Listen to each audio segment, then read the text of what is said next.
सरस्वती नमस्तुभ्यं वरदे कामरूपिणी विद्यारंभं करिष्यामि सिद्धिर्भवतु मे सदा. Before proceeding ahead, I bow my head to the Master of Universe. Children, we are going to start financial statement today. Many of you face difficulty in adjustment. We will try to understand it today.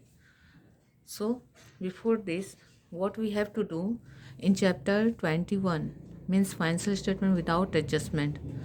You have learnt about these items. We have to first see which item will go to which account. So, we will mark that. So, let's see.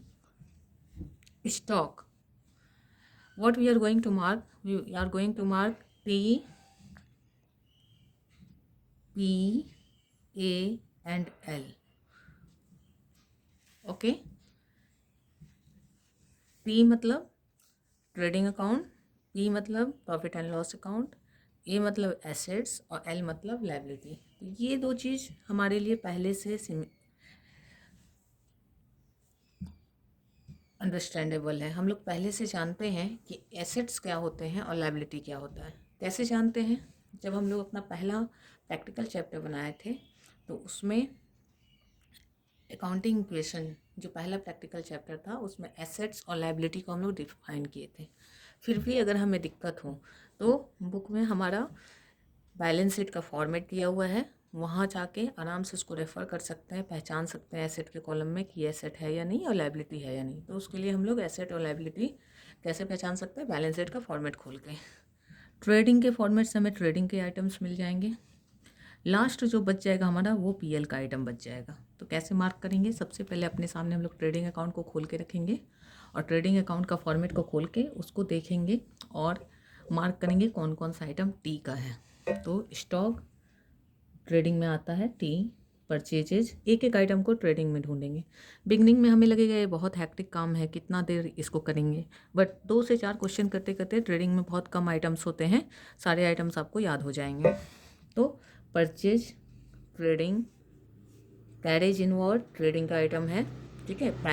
Plant and machinery assets है हमारा. Trade expenses PL का item है. मैं यहाँ आपको बता दे रही हूँ, आप लोग जब खुद से करोगे तो पहले ट्रेडिंग का आइटम मार्क कर लेना, उसके बाद एसेट लायबिलिटी मार्क कर लेना, बाकी जो बच जाएगा वो पीएल बचेगा.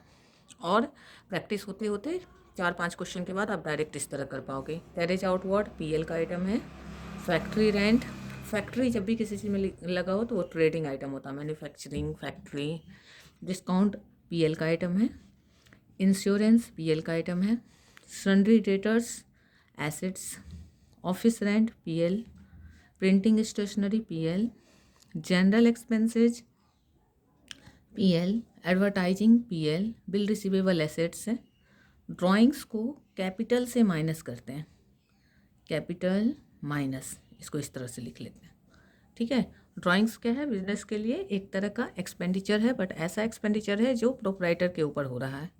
तो इसकी वजह से प्रोप्राइटर ने बिजनेस से कुछ पैसे निकाल लिए हैं तो उसका कैपिटल रिड्यूस होता है. ठीक है. कोई भी आइटम किस बेसिस पे ट्रेडिंग में जाता है या पीएल में जाता है, इसके ऊपर भी मैं अलग से एक वीडियो बना दूंगी. सैलरीज पीएल का आइटम है. मैन्युफैक्चरिंग एक्सपेंस, मैन्युफैक्चरिंग फैक्ट्री या मैन्युफैक्चरिंग वर्ड आ गया मतलब वो ट्रेडिंग का आइटम है. फर्नीचर एंड फिक्चर एसेट है. गैस कोल एंड वाटर, आप जब अपने बुक में ट्रेडिंग अकाउंट का फॉर्मेट खोलोगे तो उसमें आपको दिखाई देगा ये आइटम, ये ट्रेडिंग का आइटम है. कैश इन हैंड एसेट है. कैसेट बैंक एसेट है. रिपेयर मतलब कोई एक्सपेंस है, पीएल का आइटम है. क्योंकि केवल फैक्ट्री रिलेटेड जो एक्सपेंस होता है, मैन्युफैक्चरिंग रिलेटेड एक्सपेंस मीन्स जो डायरेक्ट एक्सपेंसेज होते हैं, डायरेक्टली मैन्युफैक्चरिंग से, प्रोडक्शन से, परचेज से रिलेटेड होते हैं, वो सारे एक्सपेंस ट्रेडिंग में जाते हैं. एक सामान के फाइनल गुड बनने के बाद जितने भी उस पर एक्सपेंडिचर होते हैं वो सारे expenditure office related, transportation related, वो सारे पीएल में जाते हैं. ट्रेडिंग टेलीफोन एक्सपेंस पीएल का आइटम है. बैंक चार्जेज पीएल का आइटम है. ये डेबिट साइड का देख लिया हमने. अब क्रेडिट साइड में देखेंगे कैपिटल. कैपिटल लायबिलिटी है. कैपिटल कैसा लायबिलिटी है? कैपिटल इंटरनल लायबिलिटी है. मीन्स ऑनर का पैसा बिजनेस में है तो कैपिटल को इंटरनल लायबिलिटी बोलते हैं. सेल्स ट्रेडिंग का आइटम है. सन्ड्री क्रेडिटर्स लायबिलिटी है. Provision for doubtful debts PL का आइटम है. बिल्स पेएबल लायबिलिटी है. कमीशन रिसीव पीएल का आइटम है। इस तरह हमने मार्क कर लिया। ये हमारा पहले का किया हुआ चैप्टर का है। मीन्स जब आप विदाउट एडजस्टमेंट पढ़ते हो तो इतना ही काम करके आपका क्वेश्चन बन जाता है। फिर टी वाले सारे आइटम को ट्रेडिंग में ले जाओ, पी वाले को पीएल में, और एल और ए वाले को एसेट लायबिलिटी। अगर आप इस तरह से मार्क करके बनाने की आदत डाल लेते हैं तो एग्जाम में बहुत कम समय में आपका सम विदाउट एनी एरर बन जाता है। अब इसके बाद क्या है, एडजस्टमेंट्स है। एडजस्टमेंट्स के लिए हम लोगों ने नोट तैयार करके रखा है। इस तरह से नोट तैयार कर लेंगे। ये नोट आपको हेल्प करेगा आसानी से सम को सॉल्व करने में। तो जब एडजस्टमेंट का क्वेश्चन हमारे पास होगा तो हम लोग उस क्वेश्चन को देखेंगे। सबसे पहला क्या है, क्लोजिंग स्टॉक वैल्यूड एट 40,000। तो क्लोजिंग स्टॉक हमें चाहिए। तो क्लोजिंग स्टॉक के लिए हमने एक नोट बना लिया। हालांकि क्लोजिंग स्टॉक हमारा चैप्टर 21 में भी किया हुआ है, तो इसको हम लोग आसानी से समझ सकते हैं कि क्लोजिंग स्टॉक जितने भी एडजस्टमेंट होते हैं उनके दो ट्रीटमेंट होते हैं। कोई चीज़ अगर इस फॉर्मेट के अंदर मीन्स ट्रायल बैलेंस के अंदर आपको दिखता है तो उसकी एक पोस्टिंग होती है, मगर अगर कोई चीज़ यहाँ एडजस्टमेंट में है तो उसकी दो पोस्टिंग होगी। At least 2 places that item will go. तो इसकी दो पोस्टिंग होनी है। तो वो दो पोस्टिंग क्या क्या होगी अगर हम मार्क कर लें तो ये काम भी आसान हो जाएगा। ये तो आसान हो गया, इसको हमने मार्क कर लिया। तो कैसे करेंगे, तो क्लोजिंग स्टॉक का दो ट्रीटमेंट क्या है, पहला है कि ट्रेडिंग अकाउंट के क्रेडिट साइड में जाएगा, और दूसरा क्या है, बैलेंस शीट में एसेट साइड में जाएगा। तो यहाँ से हमने देख लिया कि टी में जाएगा और यहाँ हमने देख लिया एसेट में जाएगा। तो यहाँ लिख लिया टी कॉमा ए, मतलब दो प्लेस जाना है। ट्रेडिंग में जाना है एसेट साइड, ट्रेडिंग में जाना है क्रेडिट साइड, और बैलेंस शीट में जाना है एसेट साइड। दूसरा क्या है, plant and machinery is to be depreciated. Depreciation का नोट चाहिए हमें। तो हमने डेप्रिसिएशन का भी एक प्रिसाइज नोट तैयार कर लिया कि डेप्रिसिएशन दो जगह जाता है। कहाँ कहाँ, पहला पीएल अकाउंट के डेबिट साइड में, और दूसरा बैलेंस शीट में उस रिलेटेड एसेट से जिसका डेप्रिसिएशन है उससे वो डेप्रिसिएशन माइनस होता है। क्योंकि डेप्रिसिएशन क्या है, आप लोग डेप्रिसिएशन चैप्टर पढ़ चुके हो। Depreciation is the loss on the value of fixed assets. तो फिक्स एसेट में जब लॉस हुआ, उसका वैल्यू घट गया, तो बैलेंस शीट में तो वैल्यू घटा के दिखाएंगे ना। अब तो पुराना वैल्यू नहीं रह सकता है। तो सबसे पहले पीएल अकाउंट में डेबिट साइड में बताते हैं कि इस एसेट पे इतना लॉस हो गया, और उसके बाद बैलेंस शीट में एसेट साइड उस एसेट को हम लोग रिड्यूस करके दिखाते हैं। तो दो ट्रीटमेंट होता है इसका भी। क्या क्या होता है, एक पीएल में जाएगा, डेबिट साइड लॉस है तो डेबिट में जाएगा, क्योंकि पीएल अकाउंट क्या है, नॉमिनल अकाउंट है। नॉमिनल अकाउंट का रूल क्या है, debit all the expenses and losses. और दूसरा क्या होगा, एसेट से माइनस होगा। इस तरह शॉर्ट में हमने नोट लिख लिया। अब तीसरा क्या है, provision for doubtful debt is to be raise to 2%। कितना करना है प्रोविजन को, 2%। किसका, सन्ड्री डेटर का। तो डेटर कितना है देखिए, 72,000। तो 72,000 इंटू 2/100, तो क्या आ जाएगा, 1,440। इतना ये है न्यू प्रोविज़न। ये जो आया क्या है, ये न्यू प्रोविज़न। अब हम लोग क्या करेंगे, अब हम लोग प्रोविज़न फॉर डाउटफुल डेट के लिए क्या रूल है वो देखेंगे। तो देखिए इसका रूल है हमारे पास, क्या है कि अगर इफ़ दो कंडीशन है, क्या कंडीशंस हैं, if bad debt is given in question plus further bad debt which is given in adjustment plus new provision which is given in question. So in this question only new provision is given, further bad debt is not given. मतलब हमारे पास new provision है लेकिन further bad debt नहीं है। तो अगर question में trial balance में बैड डेट हो, एडजस्टमेंट में फर्दर बैड डेट हो और न्यू प्रोविजन हो, तो तीनों का सम निकालते हैं और सम को कंपेयर करते हैं ओल्ड प्रोविजन से। अगर ये सम ज़्यादा हो जाएगा ओल्ड प्रोविजन से तो डेबिट साइड में जाएगा, मतलब लॉस ज़्यादा हो गया। लेकिन अगर ओल्ड प्रोविज़न ज़्यादा हो जाएगा और bad debt, further bad debt और न्यू प्रोविज़न का सम उससे कम रहेगा, तो ओल्ड प्रोविज़न से सब कुछ माइनस होगा। यानी हमें हमेशा कंपेयर करना होगा कौन ज़्यादा है। तो इस क्वेश्चन में हमें ढूंढना होगा कौन ज़्यादा है। तो क्वेश्चन में चलिए ढूंढते हैं। डेबिट साइड में बैड डेट खोजते हैं, bad debt bad debt bad debt bad debt bad debt कहीं नहीं है। क्रेडिट साइड में ओल्ड बैड डेट खोजते हैं। तो ये जो प्रोविज़न फॉर डाउटफुल डेट है यही है ओल्ड प्रोविज़न। इसका क्या नाम है, ओल्ड प्रोविज़न। ठीक है, तो ओल्ड प्रोविज़न कितना है, 3,800, और न्यू प्रोविज़न कितना है, 1,440। तो कौन ज़्यादा है, ओल्ड प्रोविज़न ज़्यादा है। तो ओल्ड प्रोविज़न ज़्यादा है तो रूल कौन सा अप्लाई होगा, ये वाला अप्लाई होगा जिसमें ओल्ड प्रोविज़न ज़्यादा, मतलब इधर आएगा बाई ओल्ड प्रोविज़न करके आएगा क्रेडिट साइड। तो अब यहाँ हम लोग राइट लिख लेंगे क्या, पीएल अकाउंट में कहाँ जाएगा, क्रेडिट साइड। तो पीएल का तो फिक्स हो गया कि ये क्रेडिट में जाएगा, इस साइड जाएगा। ठीक है। दूसरा ट्रीटमेंट क्या होगा, ये तो पहला ट्रीटमेंट हुआ। दूसरा ट्रीटमेंट है कि बैलेंस शीट में एसेट में डेटर से माइनस होगा। कौन माइनस होगा, फर्दर बैड डेट जो कि इस क्वेश्चन में नहीं है, और कौन माइनस होगा, न्यू प्रोविजन जो कि है।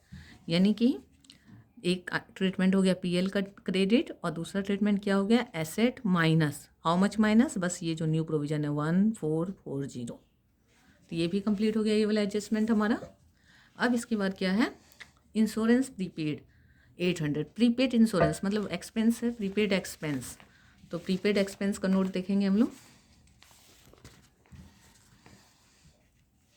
प्रीपेड एक्सपेंसेज क्या रूल है, प्रीपेड एक्सपेंसेज का और दूसरा नाम है एक्सपेंसेज पेड इन एडवांस या अनएक्सपायर्ड एक्सपेंस, मतलब जिसका भी टाइम नहीं हुआ था वो आपने अभी पे कर दिया। Prepaid, paid before time. Okay, तो प्रीपेड एक्सपेंस क्या है, तो अगर वो ट्रेडिंग का आइटम है तो ट्रेडिंग से, और अगर वो पीएल का आइटम है तो पीएल से। देखिए बीच में ऑब्लिक बना हुआ है, तो क्या करना है, डिडक्ट फ्रॉम रिलेटेड एक्सपेंस, उसको माइनस करेंगे।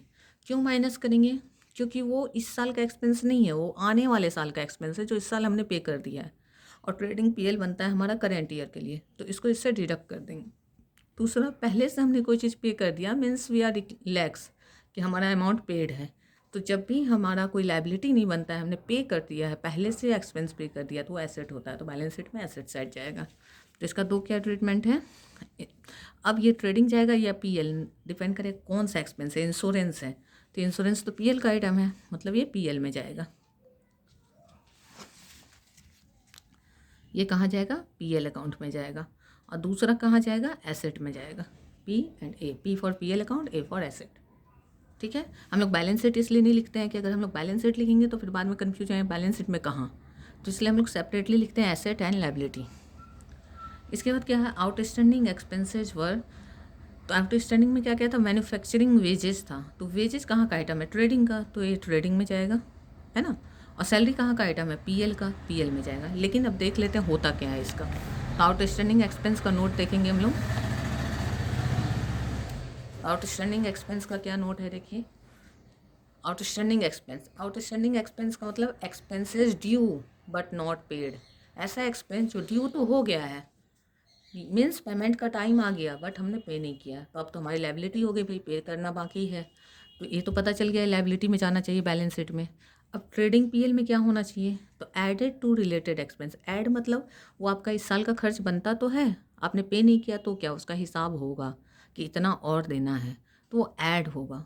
ठीक है, तो ट्रेडिंग पीएल में क्या होगा, ऐड होगा। तो ये ट्रेडिंग या पीएल में ऐड हो जाएगा, और दूसरा क्या होगा, बैलेंस शीट में लायबिलिटी साइड जाएगा। तो हम लोग यहाँ लिख लेंगे, इसको लिख लेंगे पी माइनस, प्रीपेड माइनस होगा, और इसको लिख लेंगे कि टी में प्लस होगा और पी में भी प्लस होगा। कहाँ जाके प्लस होगा, अपने रिलेटेड आइटम में, मतलब वेजेज है तो वेजेज में प्लस होगा, सैलरी है तो सैलरी में प्लस होगा। और दूसरा कहाँ जाएगा, चूँकि ये लायबिलिटी है ना, पे करना बाकी है, तो लायबिलिटी में एल। अब इस तरह क्या हुआ, हमने पूरे क्वेश्चन को एनालिसिस कर लिया। अब एक भी आइटम ऐसा नहीं है जिसके बारे में हमें पता नहीं है कि वो कहाँ जाएगा। अब जब सबके बारे में मालूम है कि वो कौन कहाँ जाएगा, तो बस उसको पोस्टिंग करना है। तो चलिए देखते हैं कैसे पोस्टिंग होगा।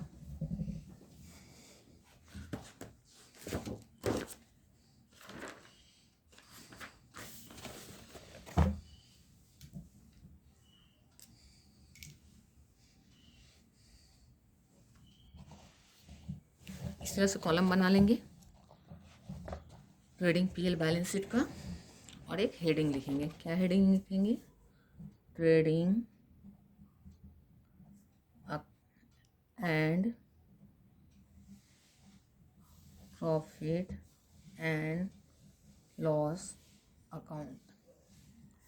नीचे लिखेंगे फॉर द ईयर एंडिंग, और अगर ईयर दिया है तो उसको मेंशन करेंगे, नहीं दिया तो डॉट देके छोड़ देंगे। ठीक है, यहाँ लिखेंगे डेबिट और यहाँ लिखेंगे credit. Particulars rupees, particulars rupees. ठीक है, अब प्रेजेंटेशन का एक तरीका है कि सबसे पहले ट्रेडिंग में हम लोग ओपनिंग स्टॉक को दिखाते हैं। टू ओपनिंग स्टॉक, चाहे वो क्वेश्चन में ऊपर दिया हो या नीचे दिया हो, हमें ढूंढना है, और इसमें तो सबसे ऊपर ही दिया हुआ है, तो उसको लिख देंगे कितना अमाउंट है, 29,600। ठीक है, इसके बाद फिर दूसरा नंबर में लिखते हैं परचेजेज। To purchases. परचेजेज लिखते समय ये ध्यान देते हैं कि परचेज का जो हमारा अमाउंट है उसके साथ कुछ रिटर्न है क्या, तो इस साइड आपको रिटर्न मिलेगा। यहाँ कहीं दिख रहा है परचेज रिटर्न? नहीं दिख रहा है, मतलब नहीं है, तो डायरेक्ट आउटर कॉलम में लिख देंगे 1,22,400। ठीक है। फिर इसके बाद आप कोई भी ट्रेडिंग आइटम लिख सकते हैं। डेबिट साइड में जितना आइटम है लिख देंगे। क्रेडिट साइड में सबसे पहले लिखते हैं बाय सेल्स, और सेल्स में भी वही अमाउंट लिखते समय देखते हैं कि इधर कहीं सेल्स रिटर्न है क्या, तो नहीं है अगर, तो डायरेक्ट आउटर कॉलम में अमाउंट लिख देंगे। बाय सेल्स अकाउंट लिख के 1,12,000। उसके बाद एक दूसरा आइटम यहाँ आता है बाय क्लोजिंग स्टॉक। बस दो ही आइटम आता है यहाँ क्रेडिट साइड में जिसको हमेशा ध्यान में रखना है। बहुत बार बच्चे क्या करते हैं, क्लोजिंग स्टॉक लेना भूल जाते हैं क्योंकि वो नीचे रहता है। कितना है क्लोजिंग स्टॉक? 40,000। तो यहाँ लिख देंगे हम लोग 40,000, मीन्स क्रेडिट साइड का काम खत्म हो गया। अब यहाँ हम लोग क्या लिखेंगे, जो भी डेबिट साइड का आइटम है वो लिख लेंगे। तो कहाँ कहाँ टी है खोजते चलिए। देखिए कैरेज इनवर्ड, तो 2 कैरेज इनवर्ड क्या अमाउंट है? 3,040।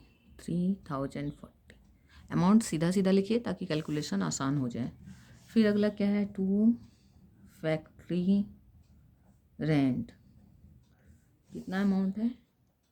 4,000। फिर और टी का क्या आइटम है ढूंढते चलिए। टी केवल फोकस करना है, मैन्युफैक्चरिंग वेजेज।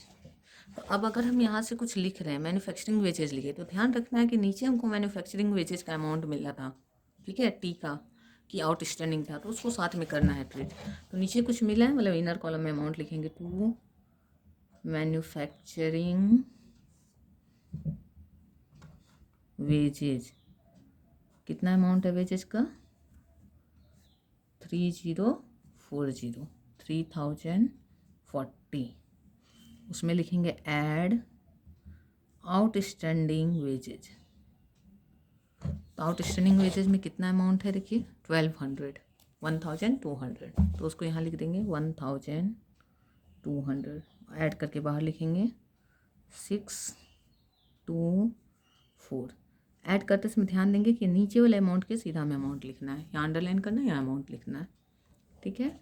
अब फिर खोजेंगे कि टी का और कोई आइटम है क्या, तो गैस कोल वाटर है, तो 2 गैस कोल एंड वाटर। कितना अमाउंट है? 1,200। अब आगे और कोई आइटम नहीं है टी का। जब यहाँ हमने देख लिया टी का कोई आइटम नहीं बचा, यहाँ भी देख लिया कि टी का सारा आइटम ले लिया, नीचे एक नज़र डालेंगे, क्लोजिंग स्टॉक ले लिया, हर एक में एक बार देख लेंगे, सारा टी हमने ले लिया। टी ले लिया मीन्स हमारा ट्रेडिंग अकाउंट कंप्लीट हो गया। तो अब इसको हम लोग टोटल करेंगे।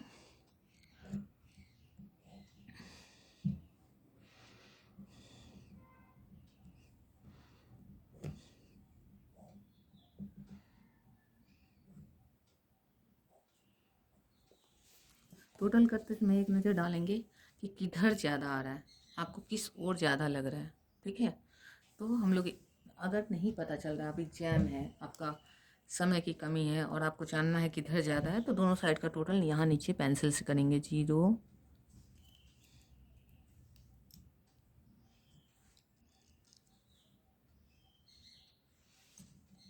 0 0 0 2 415 और 1, इधर का टोटल यहाँ लिख लिया। अब इधर का टोटल करेंगे 0 6 + 4 10 6 1 7 4 11 11 और 2 13 13 2 15 1 कैरी हुआ। 9 1 10 2 12 12 3 15 4 19 19 और 4 23 24 2 कैरी हुआ।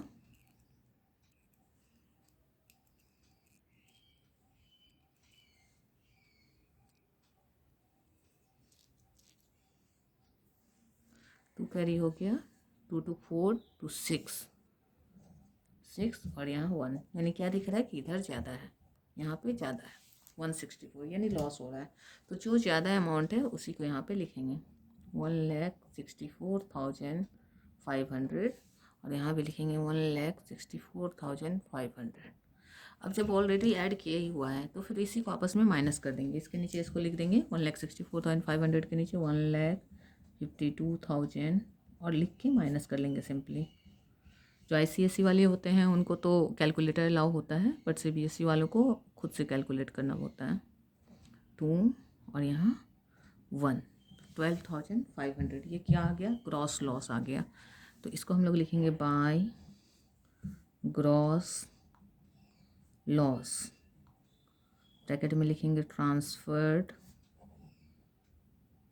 To PL account. इस तरह लिखे और कितना आ गया? 12,500 यहाँ लिख देंगे। अब क्रॉस चेक करना है तो इसको ऐड करके देख लीजिए। 5 2 2 4 4 1 5 1 6 1। ठीक है, सही आ गया, यानी कि सही है। ठीक है, इतना तक में देखिए एक बार। किसी को अगर प्रॉब्लम है तो मुझे बताइएगा कि हाँ इसमें ये चीज़ समझ नहीं आया, मैं फिर से बताऊंगी। इसके अगले पार्ट में मैं इसका PL और बैलेंस शीट बनाना बताऊंगी। अन्नदानम परम दानम विद्यादानम अतः परम अन्नेन व छन्निका तृप्ति यावत जीवम च विद्या। मीन्स अन्न का दान करना बहुत अच्छा दान है, बट विद्या का दान करना उससे भी अच्छा दान है, क्योंकि अन्न से तो कुछ समय के लिए हमें संतुष्टि मिलती है, लेकिन जब तक हम जीवन में होते हैं तब तक हमें विद्या से संतुष्टि मिलती है। तो अगर आपको लगता है कि अच्छा लग रहा है, समझ आ रहा है, तो मुझे बताइए।